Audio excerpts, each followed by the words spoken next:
Raymond Washington, a 63-year-old black retired Marine, sits handcuffed in the back of a police car, blood trickling from his temple. Through the window he watches as federal agents place two local police officers in handcuffs. A crowd of stunned onlookers records everything on their phones. Raymond smiles despite his injuries. 20 minutes ago, he was just a man enjoying a Sunday ride on his vintage motorcycle. Before we dive into this shocking story, let me know where you're watching from in the comments below. If you believe everyone deserves justice regardless of their skin color, hit that like button and subscribe to see more stories exposing injustice. Now, let's rewind the clock and see how an ordinary Sunday ride turned into a moment that would change an entire community forever. Raymond Washington lives in Oakwood Heights, a predominantly white suburb of Atlanta, where he moved after retiring from 30 years of military service. The 63-year-old veteran stands at 6 feet tall, with a still muscular frame despite his age, his salt and pepper beard meticulously groomed, and eyes that hold both wisdom and weariness. He's the proud owner of a meticulously maintained 1976 Harley-Davidson that he restored himself over the course of 3 years, a gleaming black and chrome machine that represents freedom and accomplishment to him. The bike has become his sanctuary, his escape from a world that still judges him by the color of his skin rather than the content of his character or the metals that gather dust in his modest home. Despite being one of few black residents in Oakwood Heights, Raymond has maintained a low profile since moving there 5 years ago, keeping to himself and finding solace in long Sunday rides that take him through the Georgia countryside, away from the subtle hostilities and suspicious glances of his neighbors. His routine rarely varies. He rises with the sun, enjoys a cup of coffee on his small porch while watching birds at the feeder he built, then spends time polishing and checking his beloved motorcycle before hitting the road when church traffic has cleared. This particular Sunday starts peacefully as Raymond follows his weekly ritual with the precision of a man who spent 3 decades adhering to military discipline. He wakes at 5:45 without an alarm, brews his coffee strong and black, and savors the morning quiet before retrieving his polishing kit from the garage. Raymond spends nearly an hour working on his Harley, wiping each chrome surface until he can see his reflection, checking tire pressure fluid levels and every mechanical component with practiced expertise. His garage walls display photographs of his younger self in uniform, alongside motorcycle memorabilia and awards from veterans groups, a silent testimony to a life of service. As the morning progresses, he puts on his well-worn leather jacket despite the Georgia heat climbing toward 85 degrees, a small concession to safety that he never neglects. Then plans his route through the scenic country roads of Cherokee County, hoping to enjoy the last pleasant weather before summer heat makes riding uncomfortable. Before leaving, Raymond speaks with his daughter Jessica on the phone, their Sunday morning ritual as reliable as his rides. She lives in Chicago with her husband and 2 teenage sons, having moved north for better opportunities after experiencing the same subtle discrimination that Raymond faces daily. Their conversation is warm but brief, with Raymond promising to visit her and his grandchildren next weekend, a trip he's been planning for months. Jessica reminds him to be careful on the road, a caution that carries extra weight given recent news reports about police interactions with black motorists. Raymond assures her he always follows every traffic law, precisely a habit born of necessity rather than mere caution. As he wheels his Harley out of the garage and into the driveway, Raymond notices Mrs. Hartwell across the street, hurriedly ushering her children inside, though they had been playing on the front lawn just moments before. He pretends not to notice this small rejection, focusing instead on adjusting his helmet strap and gloves. As he rides through his neighborhood with the purring rumble of his well-tuned engine announcing his passage, Raymond notices other subtle signs of discomfort from his neighbors. Mrs. Hartwell clutches her purse tighter as he passes, though they've been neighbors for half a decade. The Henderson family, washing their car in their driveway, suddenly needs something from inside their house, hustling their children indoors despite the pleasant weather. A jogger crosses to the opposite sidewalk well before their paths would have crossed. Raymond has grown accustomed to these microaggressions during his time in Oakwood Heights, but remains determined not to let them affect his day or his dignity. His military bearing helps him maintain an outward appearance of calm confidence, even as these small wounds accumulate like paper cuts on his spirit.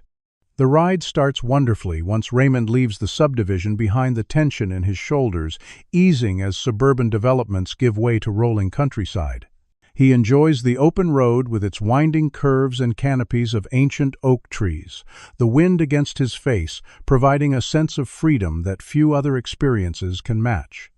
The powerful rumble of his vintage Harley beneath him connects him to generations of riders who found solace on two wheels. And for these precious hours, Raymond feels truly at peace, the weight of constant vigilance temporarily lifted. He follows all traffic laws meticulously, as he always does, his military discipline evident in how he signals every turn. With precision maintains perfect speed, even on empty stretches, where others might be tempted to accelerate, and yields right-of-way with courteous nods to other drivers. Each stop sign receives a complete stop, each speed limit is observed exactly, each lane change is signaled well in advance. These aren't just good habits for Raymond. They're survival tactics, necessary precautions for a black man who can't afford even the smallest traffic violation. When he reaches Willow Creek Road, a scenic route favored by motorcycle enthusiasts for its sweeping curves and light traffic, Raymond settles into a comfortable rhythm, enjoying the dappled sunlight filtering through the trees and the Kapeldassens, bitter sensation of leaning into each turn with practiced skill. About 5 miles into this particularly beautiful stretch, he notices a white police cruiser parked at the roadside in a small gravel turnout, partially obscured by foliage. The sight immediately triggers a familiar tension in Raymond's chest, a Pavlovian response developed over decades of experiences that taught him police presence means danger rather than safety for men who look like him.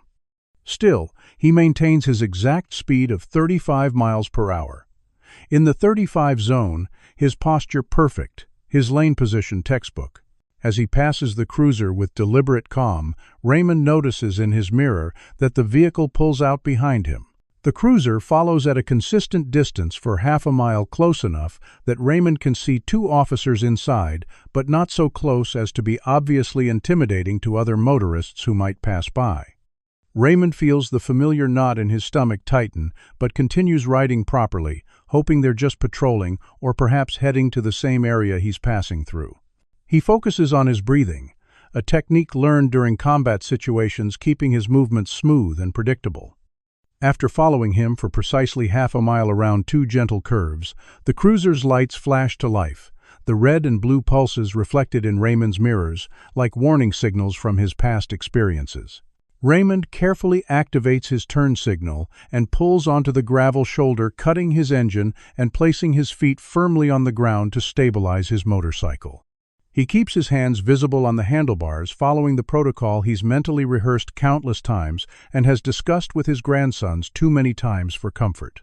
His military ID and license are already in an easily accessible pocket, ready to be retrieved only when specifically requested.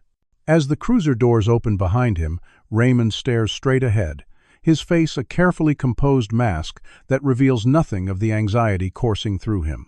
He's been here before, and experience has taught him that emotion of any kind can be weaponized against him. The reflection in his side mirror shows 2 officers approaching, and Raymond prepares himself for an encounter that he hopes will be routine, but fears may not be. Officers Blake Sullivan and Trevor Hoffman approach Raymond's motorcycle from both sides, creating a flanking position that suggests more threat assessment than traffic enforcement. Sullivan, a stocky man in his mid-40s with 18 years on the Oakwood Heights police force, takes the lead, while Hoffman, at least 15 years younger and visibly nervous, hangs back slightly as if unsure of his role in what's unfolding. Sullivan's crew cut and rigid posture suggest a military background, but his approach lacks the disciplined respect Raymond associates with genuine service members. Instead, Sullivan immediately adopts an aggressive tone, his hand resting casually but noticeably on his holstered weapon as he addresses Raymond without the customary greeting or identification. "You were weaving dangerously across the center line back there, and exceeding the speed limit by 20 miles per hour. Sullivan claims, his voice carrying the absolute confidence of someone accustomed to his words, being accepted as fact. regardless of their truth. License registration and proof of insurance immediately. His emphasis on the last word carries an implicit threat, while Officer Hoffman's eyes dart between his partner and Raymond, his inexperience evident in his failure to maintain the authoritative facade that Sullivan projects. Raymond knows these accusations are categorically false, his military training having ingrained in him a precise awareness of his speed and position at all times, especially in situations where he knows he might face additional scrutiny. Still, he remains calm and respectful, his voice steady as he responds. "Officer, I believe there must be some mistake. I was maintaining exactly 35 miles per hour and staying centered in my lane. I've been riding motorcycles for over 40 years without incident." He keeps his hands visible on his handlebars, making no move toward his documentation, yet aware that reaching too quickly could be misinterpreted or deliberately misconstrued. "I'd be happy to see the radar reading if you have it." This reasonable request visibly shifts Sullivan's demeanor from aggressive to hostile, his jaw tightening and eyes narrowing, as if Raymond's polite questioning of his authority constitutes a challenge that cannot go unanswered. "Step off the motorcycle now," Sullivan orders, his right hand moving from resting on his holster to unsnapping the retention strap, a gesture that seems calculated to escalate rather than manage the situation. "I don't need to show you anything. You'll comply with my orders immediately or face additional charges for obstructing an officer." Raymond complies without argument, carefully deploying his kickstand and dismounting his Harley with deliberate, smooth movements that can't be interpreted as threatening. Once standing, he maintains a respectful distance from both officers, his posture straight but non-confrontational, hands held slightly away from his body, in clear view. "I'm complying, Officer," Raymond states calmly, "but I would like to understand the basis for this stop. I'm a retired Master Sergeant with 30 years of service in the Marines, and I have a completely clean driving record." This information, which might impress or create rapport with some officers, only seems to irritate Sullivan further, his expression hardening as if Raymond's military service is irrelevant or possibly even aggravating. "I don't care if you're Colin Powell himself," Sullivan retorts, revealing both his disrespect and his dated cultural references. "When I tell you that you were driving recklessly, that's exactly what you were doing. Now license and registration before I lose my patience." Sullivan steps closer, invading Raymond's personal space in a textbook intimidation tactic.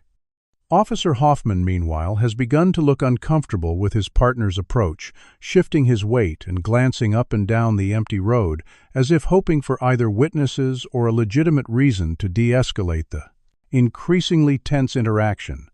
Raymond remains composed, drawing on decades of discipline, in high-pressure situations far more dangerous than this rural roadside. "Of course, officer. My license is in my wallet, in my inside jacket pocket, and my registration and insurance are in the saddlebag. I'll need to reach for them. Is that acceptable?" This textbook approach to informing officers before making any movements is something Raymond has taught to both his son and grandsons, part of the unofficial survival curriculum passed down through generations of black families. Sullivan shows no appreciation for this careful protocol, instead responding with impatience. "Just get your documents without the commentary." He snaps his hand, still hovering near his weapon. When Raymond slowly reaches toward his jacket pocket for his wallet, Sullivan suddenly draws his weapon with alarming speed, shouting for Raymond to freeze, as if this careful pre-announced movement constituted a threat. "Hands up! Don't move!" The sudden escalation catches even Hoffman by surprise, his eyes widening as he fumbles to follow his partner's lead, drawing his own weapon with visible reluctance and confusion. Raymond instantly complies, raising his hands to shoulder height, his expression remaining carefully neutral despite the adrenaline now flooding his system. "Officer, I was just reaching for my license as instructed," he explains, his voice still steady, though slightly quieter, a conscious choice to appear less threatening. "I mentioned I was going to reach for my wallet first." Sullivan ignores this reasonable explanation, instead circling Raymond with his weapon still drawn. "Turn around slowly and place your hands behind your head. Interlace your fingers."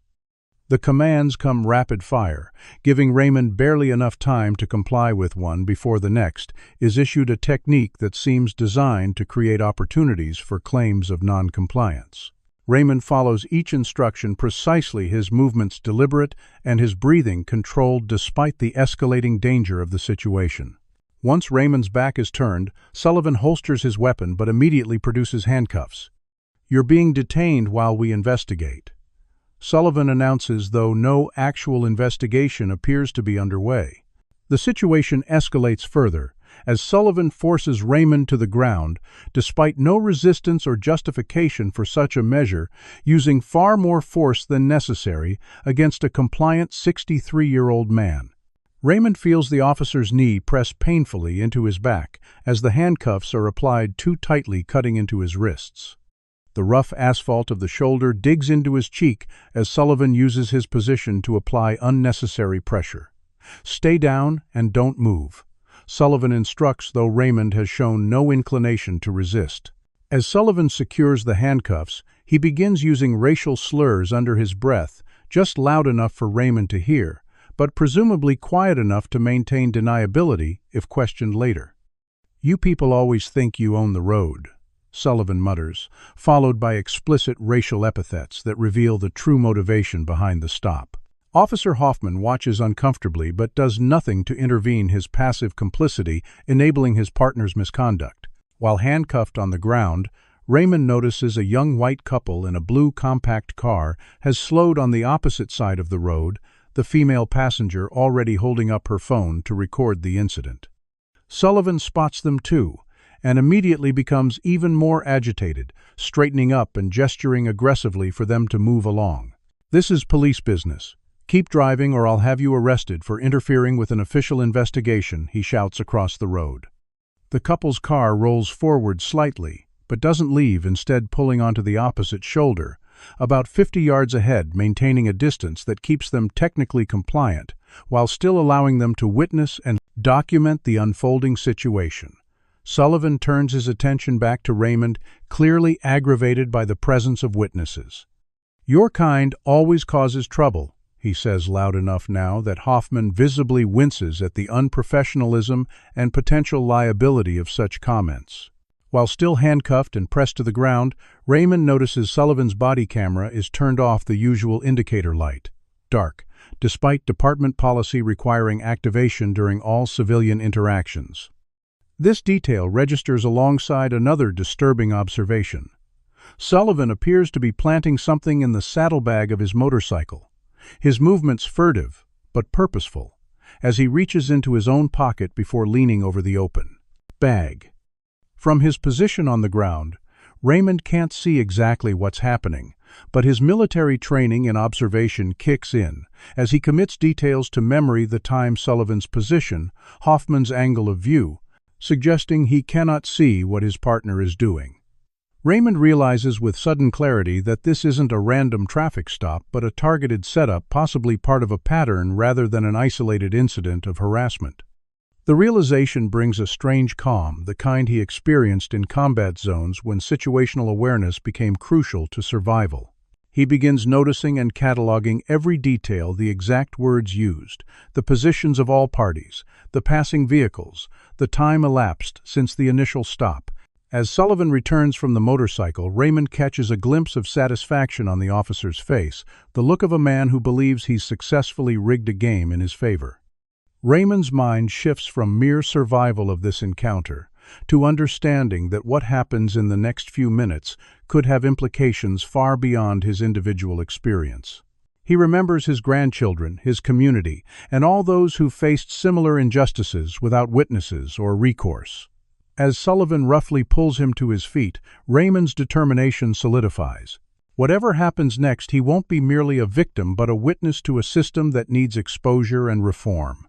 Unknown to Raymond or the officer's doctor, Eliza Chen, a 38-year-old civil rights attorney who recently moved to the area following a high-profile career with the Southern Poverty Law Center, is hiking on a nearby nature trail that runs parallel to 1 Subyaprude, 2 Humming. Willow Creek Road, elevated about 30 feet above the highway, on a wooded ridge. From her elevated position through gaps in the trees, she witnesses the entire confrontation from its beginning, immediately recognizing the procedural violations and apparent profiling taking place below. Tall and athletic with her hair pulled back in a practical ponytail, Dr. Chen has spent the last decade documenting and litigating exactly these types of encounters across the Southeast, developing an eye for distinguishing routine traffic stops from targeted harassment. Without hesitation, she shifts from casual hiker to professional observer, positioning herself behind a large oak tree for partial concealment while beginning to document everything on her phone. The zoom function allows her to capture clear video of Sullivan turning off his body camera and the apparent evidence planting details that would be crucial in any future legal proceedings. While recording, she simultaneously uses her Apple Watch to place a call to Marcus Jackson, her colleague at the Department of Justice's Civil Rights Division in Atlanta, with whom she's been building cases against several departments in the region. Marcus: I'm witnessing an active civil rights violation on Willow Creek Road, about 3 miles east of the Cherokee County line. She whispers, urgently, keeping her voice low to avoid detection while maintaining her camera's focus. On the scene below: white officers, black motorcyclist, approximately 60 to 65 years old.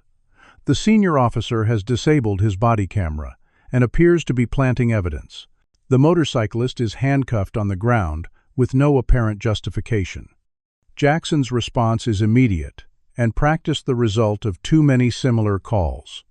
I'm dispatching agents now. Can you identify the department or vehicle numbers, Doctor? Chen zooms her camera, capturing the patrol car's markings and unit number. Oakwood Heights, PD, Unit 873. 2 officers present. One appears to be a senior officer conducting the stop. The other younger, possibly a rookie or trainee, who looks uncomfortable but complicit. As she continues her documentation, the scene below escalates. Sullivan, having finished searching Raymond's motorcycle without consent or warrant, triumphantly produces a small, clear bag containing what appears to be white crystalline substance from the saddlebag, the same spot where Raymond had noticed him reaching earlier. The officer holds the bag aloft like a trophy, his body language suggesting satisfaction rather than surprise at finding contraband. Well, what do we have here? Sullivan announces loudly enough that his voice carries up to Dr. Chen's position. Looks like we've got possession charges to add to the reckless driving. Should have just taken the traffic ticket, old man. Raymond maintains his composure despite the grave situation, his military bearing evident even in handcuffs. Those aren't mine, he states clearly and calmly, his voice carrying the steady certainty of truth. You planted them, and we both know it. I saw you reach into your pocket before searching my bag. Sullivan responds with mockery, his laughter carrying up to Dr. Chen's position. Sure, Grandpa. That's what all you dealers say. I guess this just magically appeared in your saddlebag. He turns to Hoffman, clearly playing to his junior partner as an audience. They always claim it's planted, don't they? Hoffman nods without enthusiasm, his discomfort increasingly evident in his body language and reluctance to make eye contact with either Sullivan or Raymond. Should we run a field test? He asks, seemingly, trying to follow proper procedure despite his partner's obvious departure from protocol. Sullivan waves off the suggestion. No need. I know what island. We'll let the lab confirm it. This deliberate avoidance of immediate testing further confirms Dr. Chen's suspicions about the planted nature of the evidence, another detail she narrates quietly into her ongoing recording. As Raymond is roughly escorted to the police cruiser, Sullivan accidentally slams Raymond's head against the door frame, causing a gash on his temple that immediately begins bleeding. The impact is clearly deliberate, angled away from the witnesses across the road but visible to Dr. Chen from her elevated position. The young couple witnessing the scene from their car gasps audibly and continues recording their presence, creating at least some constraint on Sullivan's behavior. Blood trickles down Raymond's face, but he remains dignified, making no sound, despite the pain, his eyes locked forward, as if looking beyond this moment to some form of justice he must believe will eventually come. Inside the police car, Raymond notices Sullivan and Hoffman engaged in what appears to be a heated discussion outside, though the closed windows prevent him from hearing their words. Hoffman gestures toward Raymond's bleeding temple, and then at the witnesses across the road, seemingly concerned about the escalation and documentation of their actions. Sullivan dismisses his partner's concerns with angry gestures, pointing at Hoffman's chest and then back at the patrol car in what appears to be an order to continue the search of Raymond's motorcycle. Dr. Chen continues documenting everything while maintaining her concealed position, narrating relevant details for the audio track of her recording. The officers are now arguing. The younger officer appears to be questioning the senior officer's actions. The motorcyclist is bleeding from a head wound that occurred when the senior officer intentionally struck his head against the vehicle during entry. She notices something the officers don't: a traffic camera positioned at the intersection about 200 yards back that likely captured the entire initial traffic stop, including Raymond's actual speed and lane position. This could provide crucial evidence contradicting Sullivan's claims about the reason for the stop. Dr. Chen relays this information to Jackson as well, who confirms they'll subpoena that footage immediately. "We're sending Agents Carter and Rodriguez," Jackson informs her. "They're about 8 minutes out." "Can you maintain your position safely?" Dr. Chen confirms she can, settling in to continue her documentation while glancing at her watch. Only 7 minutes have passed since the initial stop, though the rapid escalation makes it feel much longer. As Sullivan returns to search Raymond's motorcycle more thoroughly, apparently looking for additional items to claim as evidence, Dr. Chen receives confirmation that federal agents are on their way, their response prioritized based on her preliminary evidence and Raymond's identity verification through his license plate, which Jackson has already run through the province system. Have you ever witnessed injustice but felt helpless to intervene? Comment number 1. If you believe we all have a responsibility to document wrongdoing when we see it happening. Like this video if you think body cameras should be required for all police officers and automatically activate during every stop. Subscribe to see how this tense situation develops as federal authorities race against time to prevent an innocent man from becoming another victim of a corrupt system. The question remains, with Raymond bleeding in the back of a police car and more false evidence potentially being planted, will help arrive in time to prevent a complete miscarriage of justice. And what would you do if you were in Dr. Ender Chen's position, witnessing this abuse of power from afar? Sullivan returns to the police car with a triumphant swagger, pulling open the door to address Raymond, who sits quietly bleeding from the temple wound. His military training evident in his composed demeanor despite the threatening situation. "Found more goodies in your saddlebags," Mr. Military Man Sullivan announces, emphasizing the title with mocking disrespect. "Looks like you're running quite the operation on that fancy bike of yours. Meth, some pills that look like oxy, and what appears to be cocaine. That's 3 separate distribution charges on top of the reckless driving. You're looking at serious time, old-timer." The officer's satisfaction is evident in his tone, and the slight smile playing at the corners of his mouth, the expression of someone who believes he's completely in control of the situation and its outcome. Raymond studies Sullivan's face carefully, noting details that might later prove useful while maintaining his calm exterior, the blood from his temple wound now drying in a crusty trail down his cheek and neck, staining the collar of his shirt. "I've never used drugs in my life," Raymond responds evenly, his voice carrying the weight of absolute truth rather than defensive protest. "I maintain my motorcycle meticulously, and those saddlebags are kept locked when I'm not accessing them. The only way anything could be in there is if someone put it there deliberately or broke into my vehicle while it was parked." He pauses, meeting Sullivan's gaze directly before adding, "Someone would have to have a key to plant those items, or they would have left evidence of forced entry." The implied accusation is clear, but delivered with such professional calm that it momentarily disrupts Sullivan's smug certainty, a flash of something like concern crossing the officer's features before his mask of authority returns. "Save your stories for the judge." Sullivan retorts, though, with slightly less conviction than before. "Nobody's going to believe a drug dealer over 2 police officers. That's just how it works around here." The threat in these words is thinly veiled, the implication that the system itself will support whatever narrative Sullivan and his partner choose to present, regardless of the truth.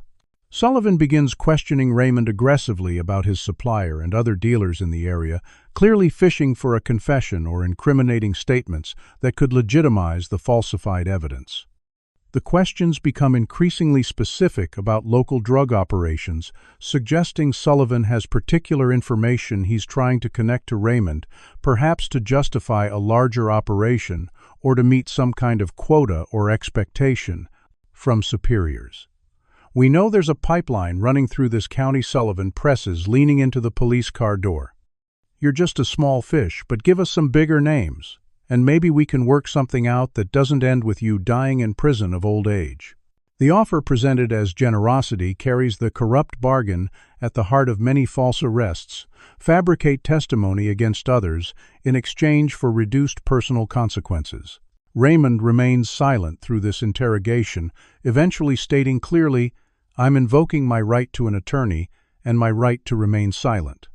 I have nothing more to say until I have legal representation present."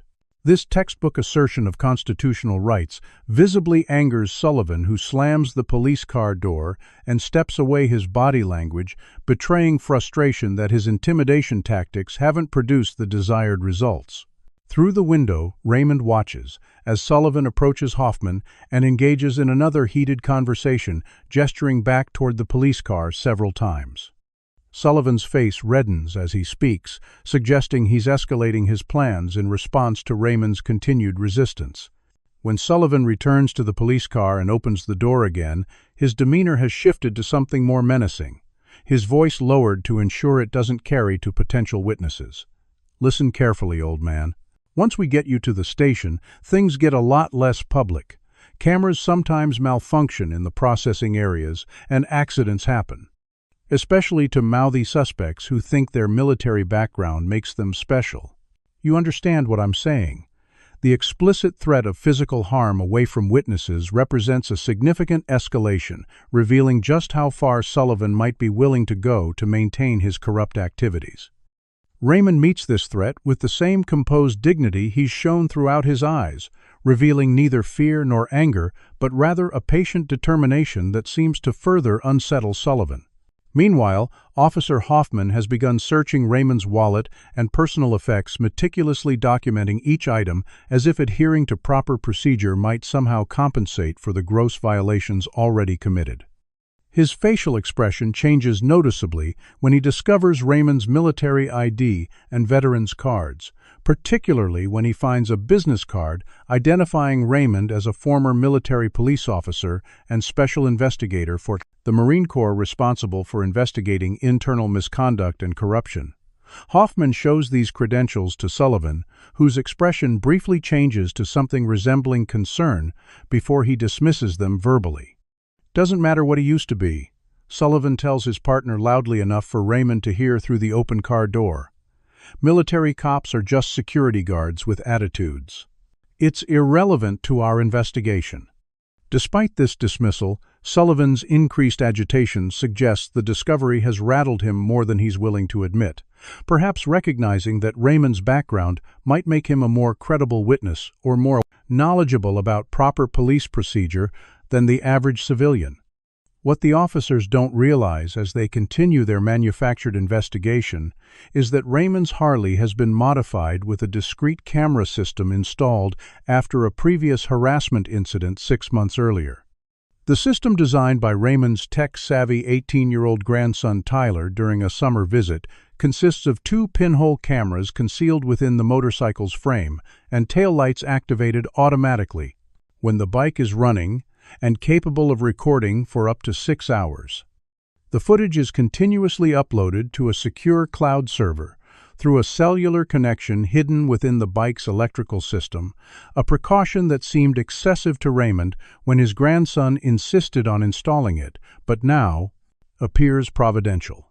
Every interaction since the moment the police lights flashed behind him has been captured from multiple angles, including Sullivan's evidence planting and disabled body camera. Back in her concealed position on the ridge above Dr.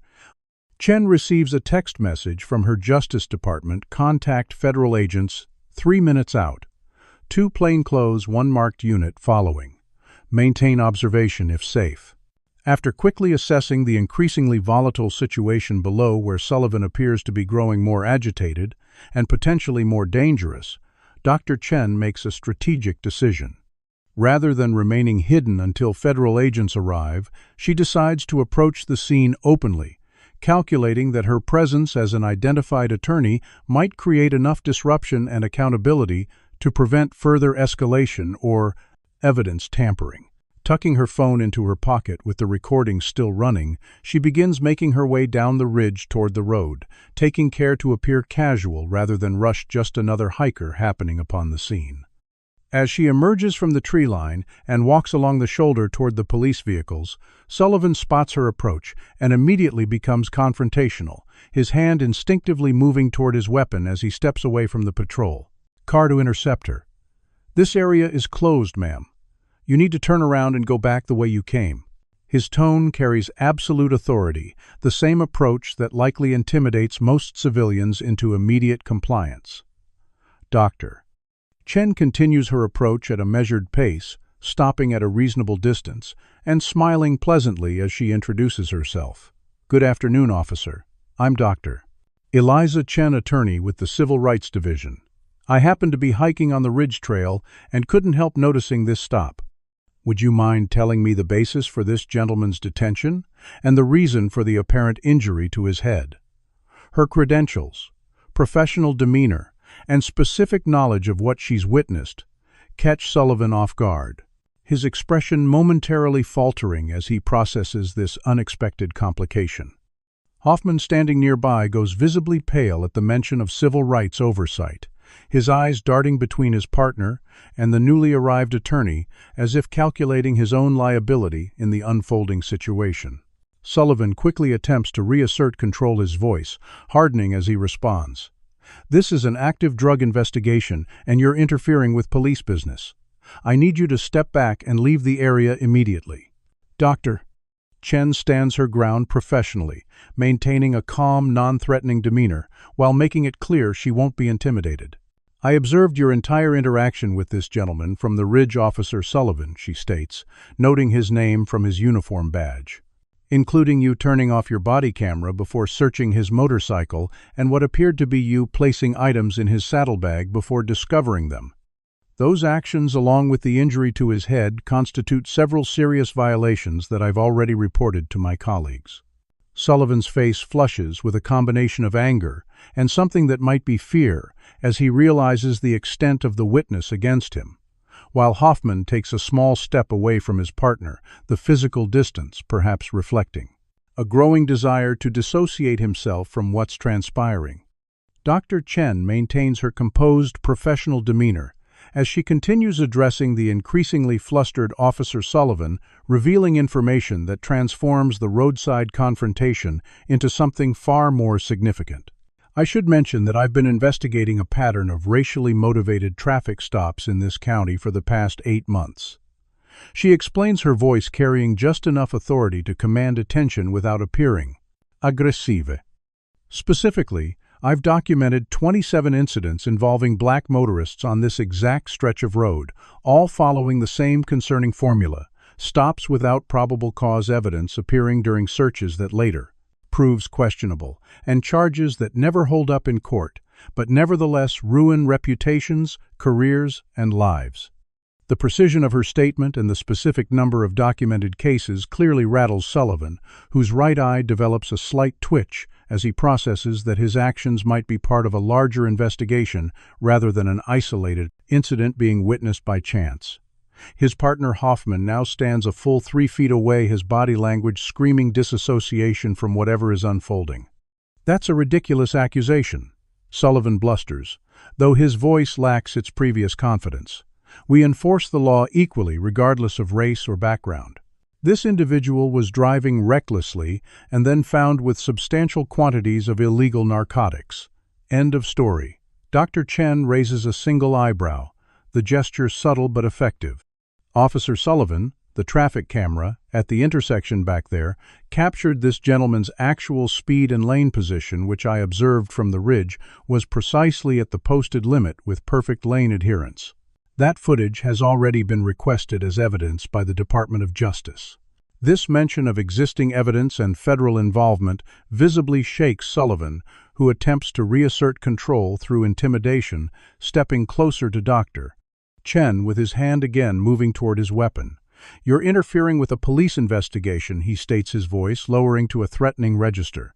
"I could arrest you right now for obstruction and tampering with evidence. How would that look on your fancy legal resume?"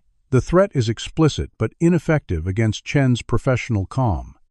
"Everything I've witnessed today has been recorded and transmitted to colleagues at the Justice Department," she informs him, holding up her phone briefly, "including this conversation and your threat just now. Additionally, those witnesses across the road have been live streaming since before I arrived." She gestures toward the young couple still recording from their car. "So, any action you take now will only compound the existing evidence of civil rights violations and police misconduct."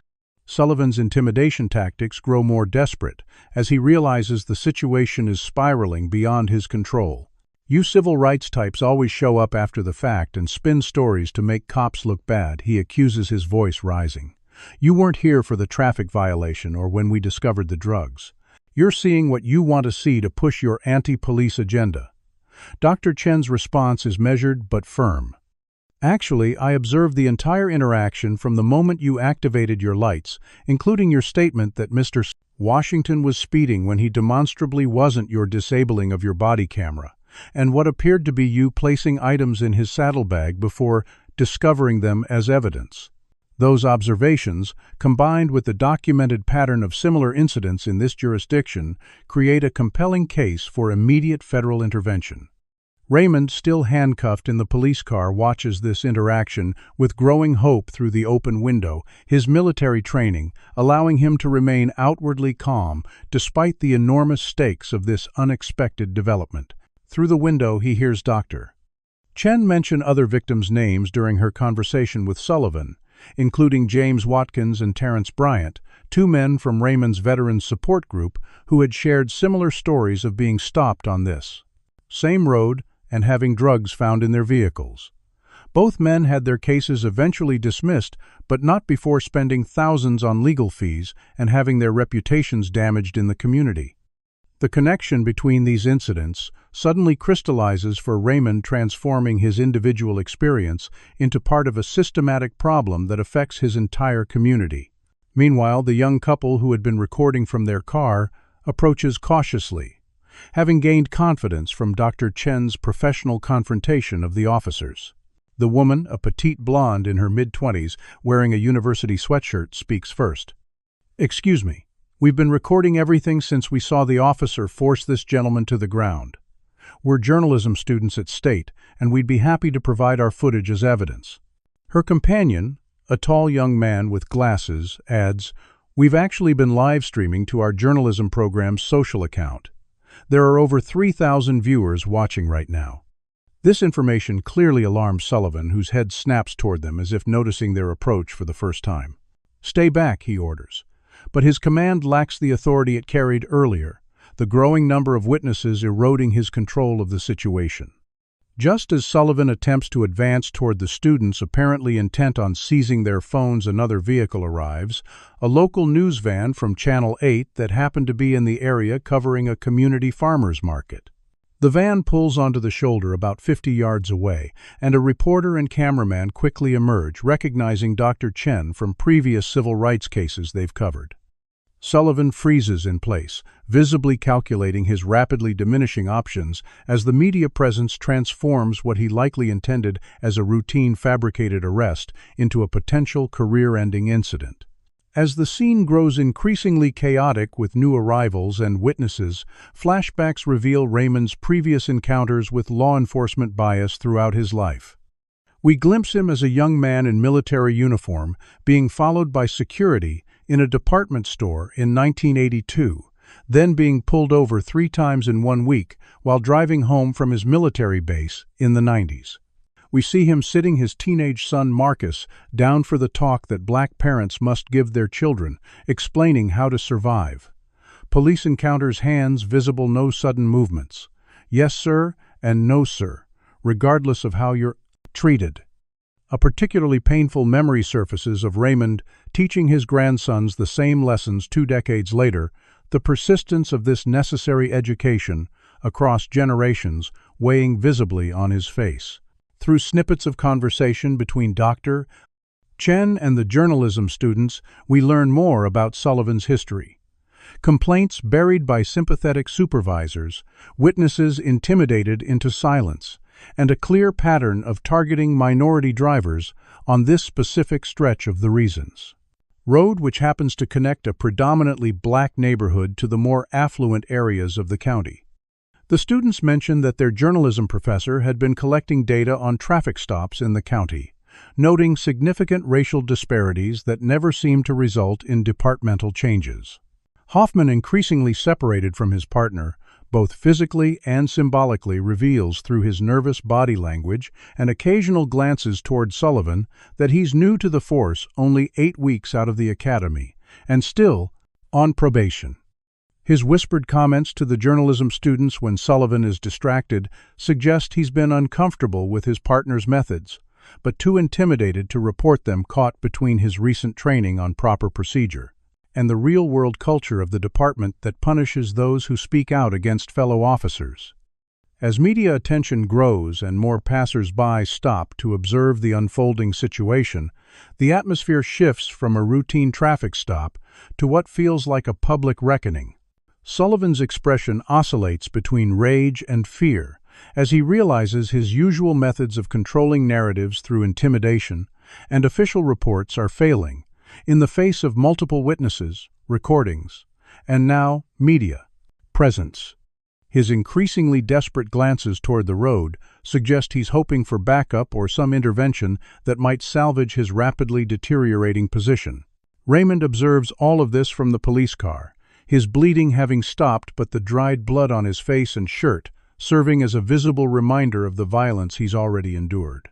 Despite his uncomfortable position and the uncertainty of the outcome, a subtle shift in his expression suggests that for perhaps the first time in his life, he's witnessing accountability in real time for the kind of treatment he and others have silently endured for decades.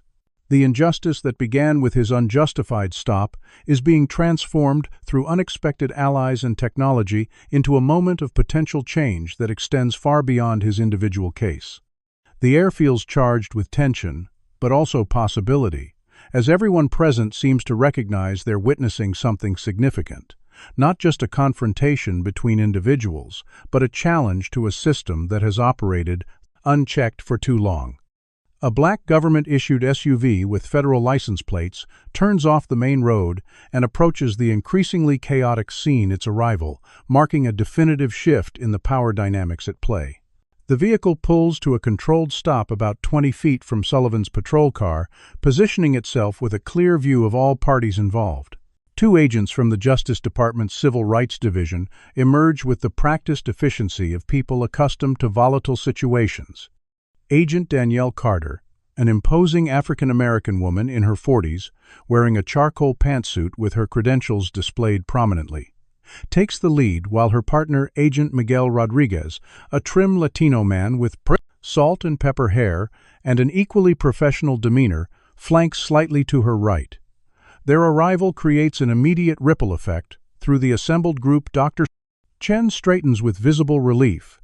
The journalism students exchange excited glances. The news crew pivots their camera toward this new development, and most tellingly, Sullivan and Hoffman display dramatically different reactions that reveal everything about their respective roles in the situation. Sullivan becomes defensive and hostile, his posture stiffening and jaw clenching, in recognition that federal oversight represents a threat beyond his ability to intimidate or control. Hoffman, by contrast, appears almost relieved, his shoulders relaxing slightly, as if the arrival of higher authorities might extract him from a situation he never wanted to participate in. Agent Carter wastes no time with pleasantries, her approach direct and authoritative as she addresses the officers. "I'm Special Agent Carter, Justice Department, Civil Rights Division. This is Agent Rodriguez. We understand you have a man detained in your vehicle. What's the basis for his detention?" Her question, though professionally delivered, carries the weight of federal scrutiny that clearly unsettles Sullivan, whose response comes too quickly and with a defensive edge. "This is a local police matter," he states, positioning his body between the federal agents and the patrol car, where Raymond remains handcuffed. "We've got a suspect in custody for reckless driving and possession of multiple controlled substances with intent to distribute. We're handling it according to department procedure." Agent Rodriguez makes note of Sullivan's statement on a small digital recorder, the action deliberate and visible to all present. Agent Carter's expression remains neutral, but her eyes briefly take in Raymond's condition visible through the patrol car window, noting the dried blood on his face, before returning her attention to Sullivan. "We'll need to see all evidence collected and documentation of the traffic violation that initiated the stop," she states, not as a request, but as a procedural certainty. "And we'd like the gentleman removed from the vehicle immediately." When Sullivan protests, claiming Raymond is under arrest for serious drug offenses and cannot be released, Agent Carter produces documentation from her jacket pocket that shifts the encounter into entirely new territory.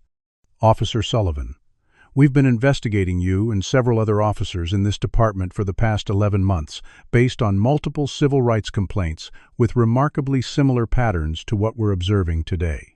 She hands him an official Justice Department memorandum that causes the color to drain from his face as he scans its contents. This operation was already in progress before today's incident. Dr. Chen's call simply expedited our direct involvement in this particular case. This revelation stuns everyone present except Dr. Chen, whose slight nod suggests she's been part of this larger investigation all along, her presence on the hiking trail, perhaps less coincidental than previously implied. Agent Rodriguez approaches the patrol car and addresses Raymond directly through the open window. "Sir, we're going to have you removed from this vehicle, but we need to verify your identity first. Are you Raymond Washington, formerly Master Sergeant Washington of the United States Marine Corps, 3rd Battalion, 4th Marines?" When Raymond confirms his identity with dignity, despite his compromised position, Rodriguez's demeanor softens slightly, his next words carrying unmistakable respect. "It's an honor to meet you, Master Sergeant. Your record of service is exemplary. I apologize for the treatment you've received today. We'll have you out of those cuffs momentarily."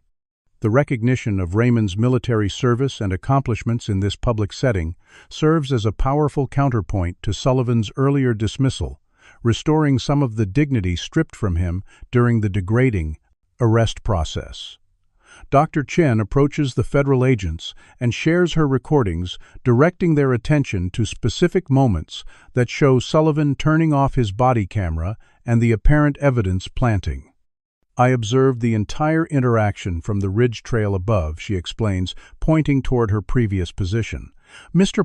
Washington was traveling exactly at the speed limit with perfect lane discipline when Officer Sullivan initiated the stop without cause. I have continuous footage from that point forward, including what appears to be Officer Sullivan placing items in the motorcycle's storage compartment before discovering them during his search." The journalism students step forward next, offering their footage, which captures Sullivan's aggression, the head injury inflicted on Raymond, and the racial slurs uttered during the arrest. "We've been here since just after the initial stop," the female student explains. "We have clear audio of Officer Sullivan using racial epithets and threatening Mr. Washington. It's already been live-streamed to our journalism program's account, but we're happy to provide the original files as evidence." The federal agents inspect Raymond's motorcycle, and the allegedly planted evidence, Agent Rodriguez donning gloves to examine the bags of substances recovered from the saddlebags. Using testing equipment retrieved from their SUV, he quickly conducts a preliminary analysis that confirms Dr. Chen's suspicions. "These appear to be crushed calcium tablets and baking powder," Rodriguez announces after testing the alleged drugs. "They're made to visually resemble illegal substances, but contain no controlled compounds whatsoever. This is consistent with previous false evidence patterns we've documented in at least 14 other cases in this jurisdiction. This scientific confirmation of the fraudulent nature of the evidence creates a palpable shift in the atmosphere, the assembled witnesses murmuring in shock, and the news crew pushing closer to capture this dramatic development. Sullivan, watching his carefully constructed case disintegrate in real time, begins to panic. His first reaction is to threaten Raymond and the witnesses with additional charges, claiming they've tampered with evidence or interfered with an investigation. When these threats fail to regain him any control of the situation, he retreats to the patrol car and begins rapidly typing on the vehicle's computer terminal, his movements suggesting he's attempting to alter or delete records from the system regarding the stop. Agent Carter catches him in this act, documenting his attempt to destroy evidence with her own department-issued camera. Officer Sullivan steps away from that terminal. Immediately, she orders her voice, carrying enough authority that Sullivan freezes mid-keystroke. "What you're doing constitutes tampering with evidence and obstruction of justice, additional federal charges that will be added to the existing civil rights violations we're investigating." Have you ever witnessed someone realize their actions have finally caught up with them? Comment number 1. If you believe body cameras should never be allowed to be manually deactivated during police interactions, like this video if you think there should be harsher penalties for officers who abuse their power. Subscribe to see more stories of justice prevailing against systematic discrimination. Do you think Officer Hoffman deserves the same punishment as his partner for failing to intervene, or should his cooperation now reduce his consequences? And what about the system that allowed Officer Sullivan to operate this way for so long? Who else should be held accountable in the chain of command? As word spreads through social media and local news channels about the unfolding situation on Willow Creek Road, residents from surrounding communities begin arriving at the scene, their vehicles lining both shoulders of the normally quiet country road for nearly a quarter-mile in each direction. The impromptu gathering includes people from all walks of life and racial backgrounds, many holding phones aloft to document what has become a moment of public reckoning. Among the growing crowd are other victims of Sullivan's targeting who immediately recognize the scenario playing out before them, their expressions reflecting a complex mixture of vindication and painful recognition. Marcus Taylor, a 34-year-old black accountant, approaches the federal agents with visible emotion, recounting how 6 months earlier he was stopped at this exact location and found himself facing drug charges after Sullivan searched his car. "I lost my job because of those false charges," Taylor explains, his voice steady despite the obvious cost of the experience. "The case was eventually dismissed when the lab results didn't match the field test, but by then, the damage to my reputation was done. My face had been in the local paper, and rumors spread through my office.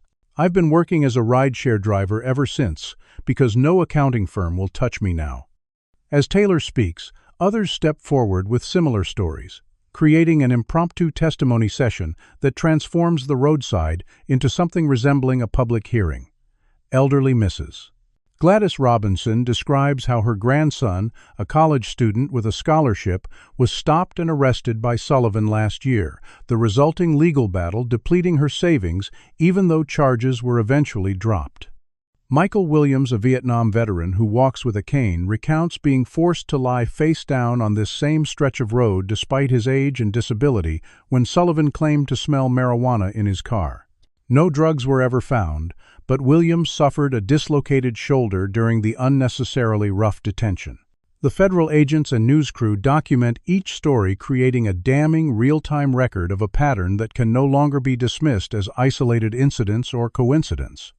Raymond, now freed from handcuffs but still bearing the dried blood from his temple wound, sits on a nearby guardrail as a female paramedic, who arrived with additional local officers, tends to his injury. Though the cut isn't deep enough to require stitches, she carefully cleans and dresses the wound while checking for signs of concussion. Throughout this medical attention, community members approach Raymond with gestures of support and solidarity, some bringing bottles of water or offering to call family members for him, others simply placing a hand briefly on his shoulder, or offering quiet words of encouragement. The contrast between this human kindness and his initial treatment by Sullivan creates a powerful visual narrative captured by both the news crew and dozens of smartphone cameras. The crowd continues to grow more diverse as word spreads, including both black and white residents, united in their outrage over the officer's behavior. Several of Raymond's neighbors from Oakwood Heights, who've kept their distance from him for years, approach with visible discomfort to express their shock and support, creating unexpected bridges between previously separated parts of the community. Mrs. Hartwell, the same neighbor who earlier clutched her purse tighter when Raymond passed, now stands before him with tears in her eyes, apologizing not just for today, but for all the times I made assumptions without knowing who you really are. These small moments of reconciliation and recognition, though insufficient to address systemic problems, suggest the possibility of individual growth and changed perspectives catalyzed by witnessing injustice exposed. Pastor Michael Williams from Raymond's church arrives in his Sunday clothes, having come directly from afternoon services upon hearing about the incident. Tall and imposing, with a resonant voice that carries natural authority, the pastor quickly organizes an impromptu prayer circle that begins with just a few church members, but grows to include dozens of people from various backgrounds and end of sight and a blank stature race. Faith traditions. The pastor speaks eloquently about justice, community responsibility, and the need for systemic change, his words creating a moment of unified purpose among the diverse gathering. What we witness today is both a tragedy and an opportunity, Pastor Williams intones his voice, carrying across the now hushed crowd. A tragedy that our brother Raymond faced the same discrimination that has plagued our community for generations, but an opportunity because today that injustice was not hidden or denied but exposed to the light of truth. Today we see that justice is possible when we stand together as witnesses. As the prayer circle disperses, local officials begin arriving, their county vehicles pushing through the crowded roadside with an air of belated authority. The mayor of Oakwood Heights, a portly man in an ill-fitting suit who clearly dressed hurriedly for this unexpected crisis, emerges looking flustered and defensive. The police chief follows his expression grim as he surveys the scene that represents a catastrophic failure of department oversight. Both appear visibly uncomfortable with the media presence and federal involvement, their prepared statements about taking all concerns seriously and investigating thoroughly, ringing hollow against the overwhelming evidence already gathered, and the public testimony of multiple victims. Community members challenge these officials about previous ignored complaints against Sullivan, creating tense exchanges captured by the news crew. Cecilia Howard, a respected elementary school principal, confronts the police chief directly.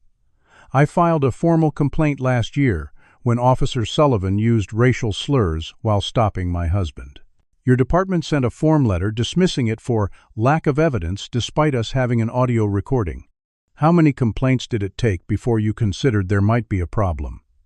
The chief's stammered response about proper channels and internal review processes only heightens the community's frustration, making painfully clear the institutional failures that enabled Sullivan's behavior to continue unchecked for years.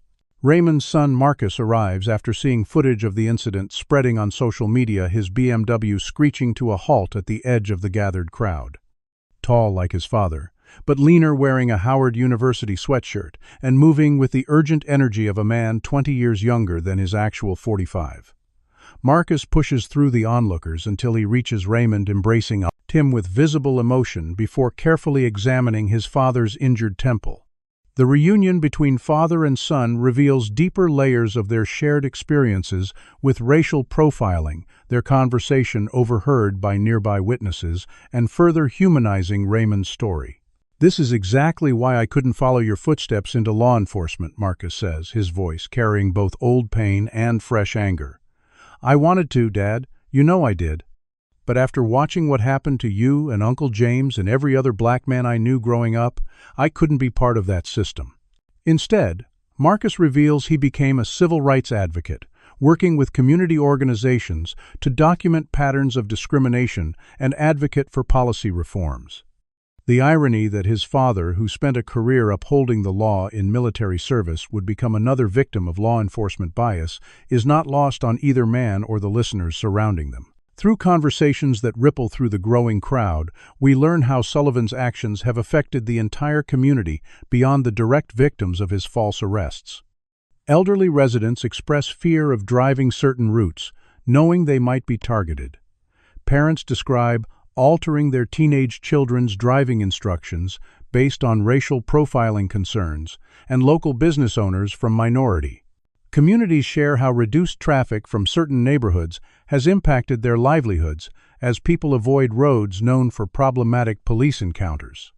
Several white residents express shame at not speaking up sooner when they witnessed or heard about similar incidents. Their silence now recognized as complicity that allowed the problem to persist. "I saw him pull over the Johnson boy last month," admits Frank Peters, a 70-year-old retired schoolteacher. "The officer was shouting and had his hand on his weapon, even though Devin was just sitting there with his hands on the wheel. I drove past and did nothing because I told myself it wasn't my business. I'm ashamed of that now." This public confession prompts others to acknowledge their own failures to intervene or question, creating a moment of collective reckoning that transcends the specific case of Raymond's arrest and touches on broader questions of community responsibility and moral courage in the face of witnessed injustice.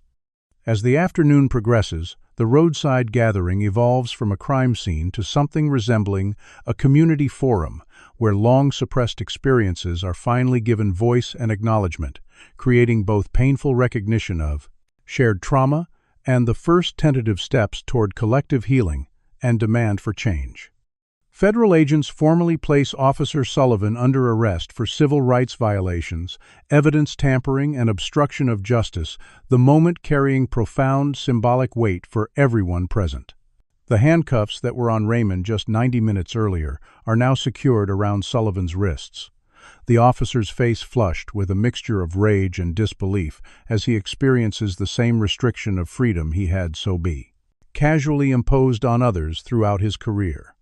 Agent Carter recites his Miranda rights clearly and professionally, each word carrying the weight of federal authority that Sullivan can no longer evade or intimidate. Officer Hoffman is also detained, but in a markedly different manner, without handcuffs and with a clear designation as a cooperating witness rather than a primary suspect. His body language, as he's escorted to a separate vehicle, suggests both relief at extricating himself from Sullivan's influence and anxiety about the uncertain consequences he still faces for his complicity through inaction. As Sullivan is placed in the federal SUV for transport, his composure finally shatters completely, his previous professional facade giving way to the raw anger and prejudice that apparently motivated his actions all along. "You people always stick together," he shouts toward the assembled crowd using explicit racial slurs that cause even the most stoic observers to flinch. "I was just keeping the streets safe from your kind." These outbursts, captured on dozens of cameras and the professional equipment of the news crew, serve as final damning evidence of the mindset behind his pattern of targeted enforcement. The contrast between Sullivan's unraveling and Raymond's maintained dignity throughout the ordeal creates a powerful narrative captured in real time and already spreading across social media platforms and news outlets. The crowd watches in solemn silence as the federal SUV departs with Sullivan secured inside the moment, representing not just the arrest of an individual officer, but a symbolic first step toward addressing a system that had failed the community for years. For many present, particularly those who had personally experienced Sullivan's targeting, the sight of him being taken into custody by federal authorities represents a kind of justice they had stopped believing possible. The police chief now under intense public scrutiny, with cameras documenting his every reaction, steps forward to make a statement that attempts to distance his department from Sullivan's actions while acknowledging the need for review. The behavior witnessed today does not represent the values or training of the Oakwood Heights Police Department. He begins his voice lacking conviction as he reads from hastily prepared notes. "We are initiating an immediate internal investigation into all arrests made by Officer Sullivan and will be reviewing the records of other officers with similar complaint patterns. We promise complete transparency throughout this process." This statement, clearly intended to manage a public relations crisis, is met with skeptical questions from community members and reporters alike. Dr. Chen steps forward to address these skeptics, her position as both a witness to today's events and a legal expert lending weight to her words. While the chief's commitment to investigation is welcome, I want to be clear that today's incident will be incorporated into a larger class action lawsuit against the Department for Systematic Racial Profiling that my office has been building for nearly a year. This announcement sends ripples of reaction through the assembled group, particularly among those who have shared their stories of similar encounters. We've documented 43 incidents following this same pattern within this jurisdiction, Dr. Chen continues. And based on preliminary statistical analysis, black motorists are 7 times more likely to be stopped on this stretch of road than white drivers, and 12 times more likely to be searched once stopped despite contraband, being found at lower rates than in vehicles driven by white motorists. The data-driven nature of this assessment transforms individual grievances into documented evidence of a systematic problem that can no longer be dismissed as perception or coincidence. Several community members immediately volunteer to join as plaintiffs in the class action, stepping forward to provide contact information and briefly recount their experiences to Dr. Cass, Chen's assistant, who has arrived to collect preliminary statements. The journalism students who recorded the incident find themselves at the center of media attention as the local news crew interviews them about their role in documenting the day's events. Their footage, which began as a class project on citizen journalism, has already been shared by national news outlets and has attracted hundreds of thousands of views online. "We were just driving back from an assignment when we saw what was happening," explains Alicia Brennan, the female student who first began recording. "Everything we've learned in our ethics classes told us this was wrong, so we had to document it. I'm just grateful we were here." Her classmate Kevin Phillips adds, "This is why journalism matters. Without multiple witnesses and recordings today might have ended very differently with Mr. Rest Washington facing fabricated charges instead of Officer Sullivan facing justice." Their perspective, as members of a younger generation witnessing and responding to injustice, adds another dimension to the story, suggesting the possibility that increased documentation through ubiquitous cameras and social media sharing might create new forms of accountability previously unavailable. Raymond is approached by U.S. Attorney Diana Michaels, who has arrived with additional federal officers as the case has escalated in priority. Tall and authoritative, with 20 years of civil rights prosecution, experience evident in her confident demeanor, Michaels speaks to Raymond with professional respect, tinged with genuine regret about his experience. "Master Sergeant Washington, I want you to know that Officer Sullivan has been under investigation by our office for months," she explains, creating a more private conversation space, despite the crowds around them. "We had compiled significant evidence of a pattern of civil rights violations, but until today we lacked the kind of ironclad evidence needed to overcome the protection typically afforded to officers by the system. Your case, with its multiple witnesses and clear documentation, might be the one that finally brings down not just Sullivan, but a network of officers engaging in similar practices." This revelation that Raymond's traumatic experience might serve a larger purpose in addressing systematic problems provides a framework for making meaning from his suffering, though it cannot erase the violation of dignity and safety he experienced. Marcus, standing protectively near his father, suggests that Raymond press charges and pursue every legal remedy available. "They assaulted you, planted evidence, violated your civil rights." Marcus argues with the passion of both a son and an advocate. "We need to make them pay." Raymond's initial response reveals his fatigue with fighting systems that have failed him repeatedly throughout his life. "What's the point?" he asks quietly. "I've seen this movie before. They'll have qualified immunity, or internal investigations will clear them, or it'll drag on for years until everyone loses interest." This moment of vulnerability from a man who has maintained such composure throughout the ordeal silences even his son momentarily, the weight of historical disappointment palpable in his words. Dr. Chen gently intervenes in this moment of doubt, her approach respectful of Raymond's justified skepticism, while offering a perspective informed by her professional experience. "Mr. Washington, your skepticism is completely understandable given the history of these cases," she acknowledges. "But this situation is different in several critical ways. The federal investigation was already underway before today. The evidence is overwhelming and comes from multiple sources including federal agents. And perhaps most importantly, your case could create precedent that protects others who don't have the advantage of witnesses or recordings. Her words don't dismiss Raymond's concerns, but rather place them in context with the unique opportunities presented by this particular incident. "I can't promise it will be easy," she continues, "but I can promise that you won't be fighting alone this time." This assurance, combined with the visible support of the community gathered around him and the undeniable evidence already collected, seems to spark a reconsideration in Raymond. His military training, in assessing tactical situations, merges with his lifelong commitment to service as he considers how his individual case might contribute to a larger mission for justice. The determination that returns to his expression suggests not naive optimism, but rather a strategic decision to engage in a battle with potential for meaningful impact beyond his personal vindication. "If my case can help stop this from happening to someone else's son or grandson," Raymond finally states, "then I'll do whatever it takes to see it through." This commitment, spoken quietly, but with absolute resolution, represents not just his individual decision, but a moment of collective purpose, reflected in the nodding heads and murmured support of those gathered around him, many of whom have experienced similar injustices without the opportunity for such clear documentation or federal interest.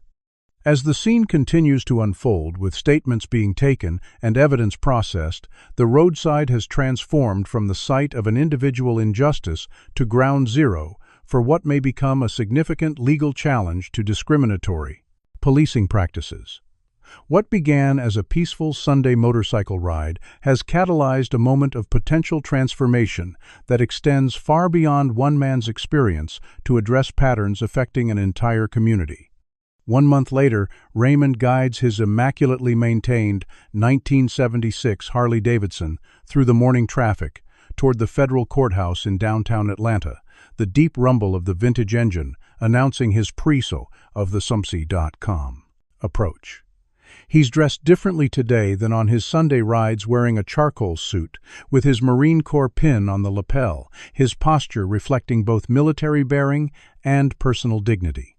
The gash on his temple has healed completely, leaving only a faint scar that serves as a physical reminder of that pivotal Sunday afternoon that transformed both his life and his community.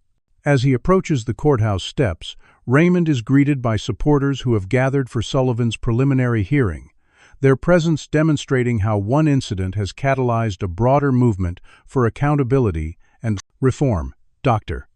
Chen waits at the top of the steps, her professional attire and briefcase, suggesting her dual role today as both witness and legal advisor.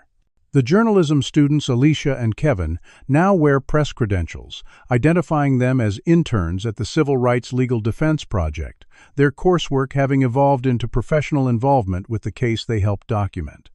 Community members who were present at the original incident or came forward afterward with similar experiences stand in small groups, many wearing blue ribbons that have become a symbol of solidarity in the month since Raymond's arrest and Sullivan's exposure. The courthouse scene reveals the broader impact of what might have remained an isolated injustice without the confluence of witnesses, technology, and federal involvement that brought it to light. In the 30 days since the incident, a series of significant changes have unfolded in rapid succession. The Oakwood Heights Police Department has implemented mandatory body camera protocols that prevent manual deactivation during any protocols that prevent manual deactivation. Civilian interaction. A civilian oversight committee has been established with representatives from all neighborhoods in the jurisdiction. And most significantly, a Justice Department consent decree now requires comprehensive data collection and analysis of all traffic stops, searches, and arrests, with quarterly public reporting of racial disparities.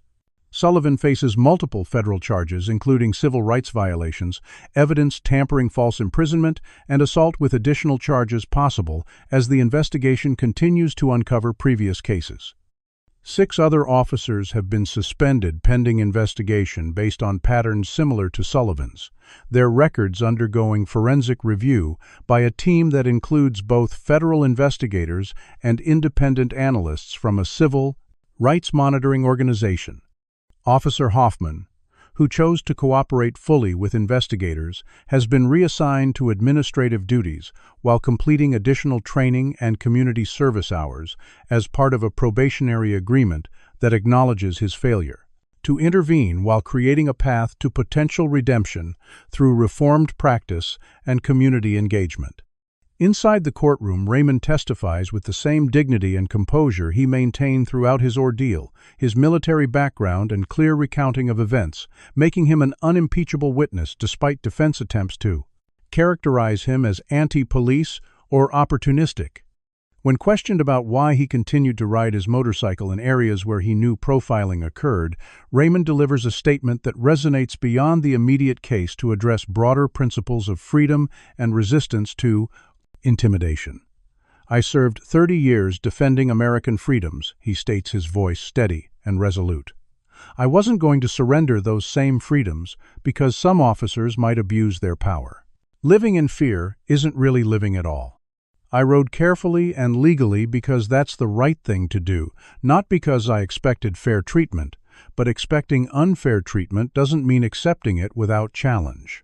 These words, subsequently quoted in news coverage and shared widely across social media, articulate a philosophy of dignified resistance that resonates with many who have modified their own lives to avoid potential discrimination while resenting the necessity of such accommodations. After the hearing, which results in Sullivan being bound over for trial with all charges intact and bail denied due to witness intimidation concerns, Raymond emerges from the courthouse to find an unexpected sight in the plaza below. Dozens of motorcycles line the street, their riders a diverse group, spanning ages, races, and backgrounds, all waiting with engines off but keys ready. At the front of this impromptu gathering is Pastor Williams, looking somewhat out of place, but entirely committed atop a recently purchased Honda and Marcus, who has apparently acquired a motorcycle of his own in the month since the PalmSavetter.com incident. "What's all this?" Raymond asks, genuinely surprised by the assembly. Marcus explains that they've organized a justice ride to commemorate what happened and celebrate the changes already implemented while advocating for those still needed. The procession will travel from the courthouse back to Willow Creek Road, the site of Raymond's arrest, which has taken on new significance in the community consciousness. Raymond leads this motorcycle procession through the city and out toward the suburban areas where the incident occurred. But the most striking aspect of the journey is that he's no longer riding alone as he did on so many solitary Sunday outings. Behind him rides a community that includes not only other black motorcycle enthusiasts who previously avoided certain routes due to profiling concerns, but also a surprising number of allies, former police officers advocating for reform and accountability within their profession. Community members who purchased motorcycles specifically to participate in this symbolic reclaiming of public space. And even Kevin, one of the journalism students who recorded the initial incident, now riding a small scooter with a camera mounted to his helmet to document this more hopeful journey. The procession, which began with about 50 motorcycles, grows as it progresses through neighborhoods, other riders joining spontaneously after hearing the distinctive sound of dozens of engines moving in formation or seeing social media updates about the ride in progress. By the time they reach Willow Creek Road, nearly 100 motorcycles travel together, their presence transforming a route once associated with fear and discriminatory enforcement into a path of empowerment and collective action. The spot where Raymond was wrongfully arrested has been transformed in the weeks since the incident into an unofficial memorial with flowers, messages of support, and calls for justice. Some signs demand accountability for all officers involved in similar incidents, while others thank the witnesses and federal officials who ensured that this particular case didn't disappear into the statistical anonymity of countless other unjust encounters. The riders stop briefly, As Raymond places flowers at this impromptu monument, the moment of quiet reflection contrasting with the mechanical chorus that brought them there and will carry them onward. At the community center gathering organized after the ride, Raymond finds himself celebrated not as a victim, but as a catalyst for long overdue change. The old VFW hall is filled beyond capacity, with attendees spilling onto the surrounding grounds, many wearing T-shirts bearing the slogan "Justice rides with us" alongside an image of a motorcycle and the date of Raymond's protege arrest. Local officials, including newly appointed police leadership and council members who had previously ignored community complaints about profiling, now sit in the front row, their presence reflecting the political reality that this case has created. When called upon to speak, Raymond deflects attention from his individual experience to address the systemic issues at stake and acknowledge the many unnamed victims who lacked the advantages that made his case different. The witnesses, the recordings, the federal interest already established through Dr. Chen's prior work. "What happened to me wasn't rare," he tells the assembled crowd, his voice strong but humble. "What's rare is that it was seen recorded and actually addressed. For every case like mine that gets attention, there are hundreds that happen in darkness with no witnesses except the person being mistreated and the officers involved. Those are the cases we need to prevent, not just the ones that happen to get caught on camera."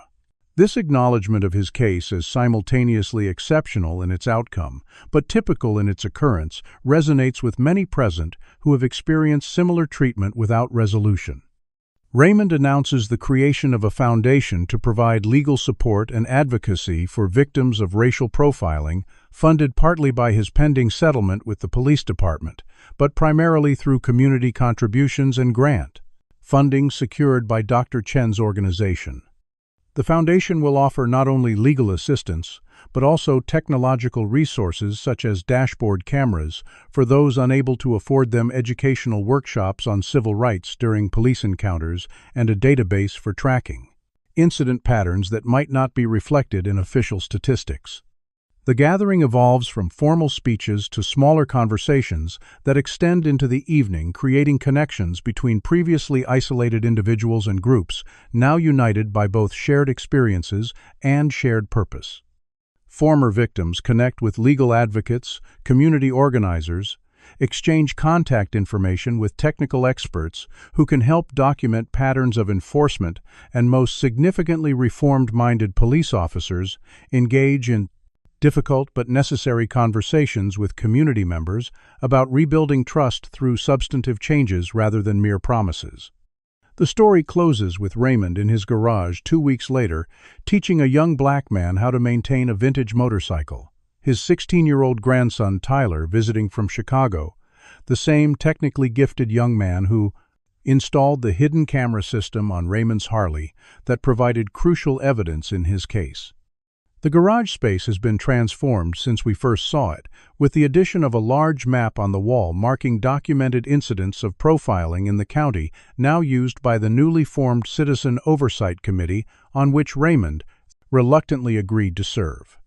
Tools are still arranged with military precision, but they're now joined by legal resources, community meeting schedules, and design specifications for an improved camera system being developed for wider distribution to vulnerable riders. Most significantly, the conversation between grandfather and grandson has evolved from the defensive tactics Raymond once felt compelled to teach. Rather than focusing solely on how to survive police encounters, as he had done with his son, and initially with his grandsons, their discussion now includes proactive strategies. How to document injustice, effectively know and assert your rights professionally, and create systematic change rather than simply enduring systematic abuses. Tyler listens intently, occasionally asking questions that reflect both the persistent concerns of being a young black man in America and the cautious hope inspired by his grandfather's experience and its ripple effects through the persistent concerns of being a young black man in America. Community. "Are you still riding every Sunday?" Tyler asks, as they finish replacing the motorcycle's spark plugs, his question carrying layers of concern about his grandfather returning to an activity that previously led to danger. Every Sunday, Raymond confirms with quiet certainty, wiping his hands on a shop rag. And some Wednesdays and Saturdays too, now that there's usually a group wanting to ride together. As they prepare to take their completed maintenance project for a test ride, Tyler asks the question that perhaps most directly addresses the transformation that has occurred. Aren't you scared, though? After everything that happened, Raymond considers this thoughtfully before answering his response, encompassing both acknowledgement of reality and refusal to be defined by fear. Freedom always comes with risks, Tyler. The difference now is we're not riding alone anymore. They start their engines. Raymond's vintage Harley and the smaller motorcycle he's purchased for Tyler to learn on, and ride together down the same road where it all began. They pass a new traffic sign that wasn't there before installed by the county after significant community advocacy. Justice rides here, Community Watch Area. The sign, like the changes it represents, won't solve every problem or prevent every injustice, but it stands as a marker of progress made and a community transformed by the courage of one man who refused to accept injustice as inevitable, and the unexpected allies who ensured his voice was finally heard. Have you experienced or witnessed discrimination that changed how you move through the world? Share your story in the comments below to help others know they're not alone. If this story moved you or made you think differently about these issues, please hit the like button to help it reach more viewers. Subscribe to our channel for more true stories of justice, resilience, and community transformation. And most importantly, share this video with someone who needs to understand that change is possible when we refuse to look away from injustice. Thank you for joining us on this journey toward a more just world where dignity and respect are afforded to everyone regardless of the color of their skin. Raymond Washington's story teaches us that justice often requires both individual courage and collective action. One person standing firm against injustice can ignite change, but systemic transformation demands witnesses, documentation, and community support. In this digital age, technology has become a powerful equalizer, allowing victims to document their experiences and share them instantly with the world. The cameras that recorded Sullivan's misconduct created undeniable evidence that couldn't be dismissed or buried. This case demonstrates how deep-rooted discrimination persists not just through individual bad actors, but through systems that protect them. Sullivan's behavior continued for years because complaints were ignored, witnesses intimidated, and accountability mechanisms failed. True change required disrupting these patterns through federal intervention, community mobilization, and policy reform. Perhaps most importantly, this story reveals the power of unexpected alliances. The attorney hiking nearby, journalism students passing through, and federal investigators already building a case all played crucial roles. When we witness injustice, our decision to act or remain silent has consequences beyond what we might imagine. For Raymond, justice arrived because ordinary citizens refused to look away. Finally, Raymond teaches us that dignity cannot be taken without consent. Despite handcuffs, false accusations, and physical harm, he maintained his composure and humanity throughout. His example reminds us that while we cannot always control how we are treated, we can choose how we respond. Have you ever witnessed injustice and had to make that split-second decision: speak up or stay silent? Your voice matters more than you know. Drop a comment sharing a time when you chose to stand up against discrimination or when you wish you had. If Raymond's dignity in the face of racism inspired you, hit that like button to help this story reach others who need to hear it. Subscribe to our channel for more powerful stories of everyday heroes fighting against systemic discrimination and creating real change in their communities. Share this video with someone who might need a reminder that justice is possible when we refuse to accept the status quo. Whether it's a friend who's experienced racial profiling or someone who doesn't understand why these issues matter, stories change hearts and minds. Thank you for being part of a community that believes in confronting hard truths and building a more just world. Remember Raymond's words, freedom always comes with risks. The difference now is we're not riding alone anymore.